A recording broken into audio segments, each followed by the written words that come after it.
Welcome to Germany! Hello mga ka-viewers!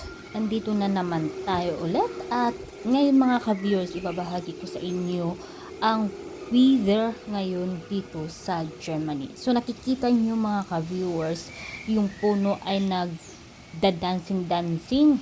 Mga ka-viewers, yun yung malakas na hangin at dito sa Germany, ang tawag sa malakas na hangin ay typhoon daw. Yung kapag malakas ang hangin, 'di ba sa atin sa Pilipinas, pag malakas yung pag may sinasabi na typhoon, malakas na ulan.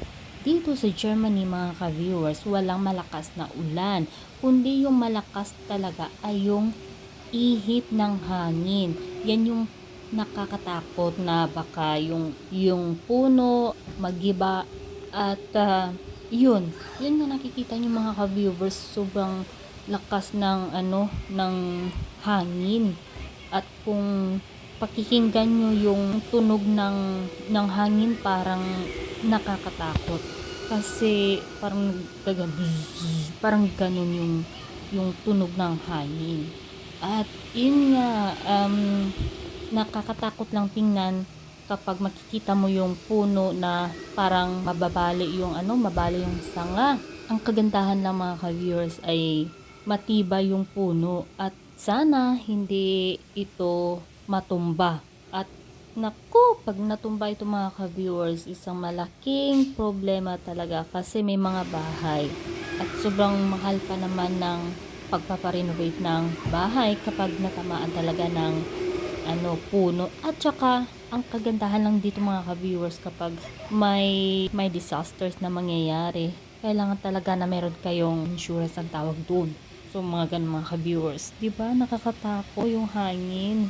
Yun, at yun tinanong ko nga mga ka-viewers yung asawa ko kung anong tawag diyan, bakit malakas yung hangin.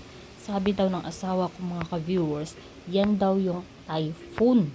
Typhoon daw yun, bagyo daw yun. Sus, ganito pala yung bagyo sa Germany. Hangin pala yun, yung pinakamalakas.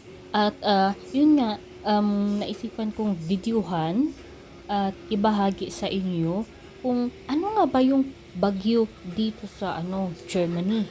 At yun nga, sa kinatagalan ko na nga sa pagtira dito sa Germany, yung tinatawag pala nila na bagyo o typhoon, yun pala yung malakas na hangin. At yun nga, parang nagiging normal na lang din sa akin pag nakikita ko yan.